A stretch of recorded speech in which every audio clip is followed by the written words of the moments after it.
Je vais vous poser une question. Si vous répondez bien, je vous laisse. Vous pouvez répéter la question? Quelle étrange question. Je suis.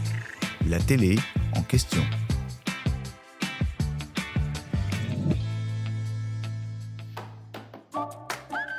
Ah, le conseil de Koh-Lanta. C'est le moment que préfèrent les téléspectateurs parce que c'est ici que les candidats règlent leur compte et que les retournements de situation les plus incroyables se produisent. Le théâtre du conseil, c'est aussi le lieu le plus secret pour le public, là où Denis Brognard excelle dans son rôle de maître du jeu, mais où la lumière des flambeaux ne révèle pas grand-chose. Essayons d'y voir plus clair.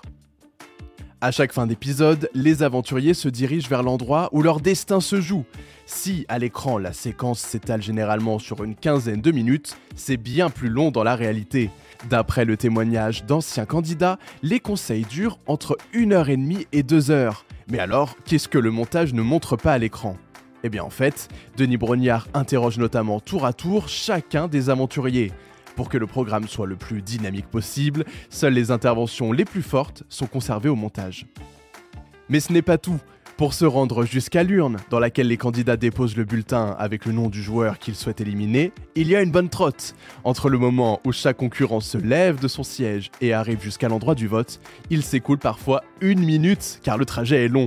L'une des raisons qui explique ça, il faut que l'urne soit éloignée du lieu du conseil pour que les candidats n'écoutent pas les explications de vote de chacun.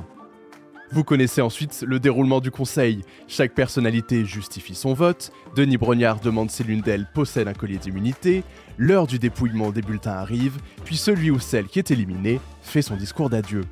Une fois que les caméras sont éteintes, le casting de Koh-Lanta ne retourne pas sur son île déserte. Par souci de sécurité, la production évite les déplacements nocturnes.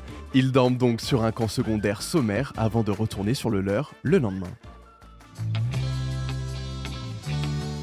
J'espère que cet épisode vous a plu. Si c'est le cas, abonnez-vous sur votre plateforme d'écoute préférée pour retrouver de nouveaux épisodes chaque semaine. Et si vous en voulez plus, découvrez aussi le ciné en question et les séries en question sur les plateformes d'écoute et téléloisirs.fr. À bientôt.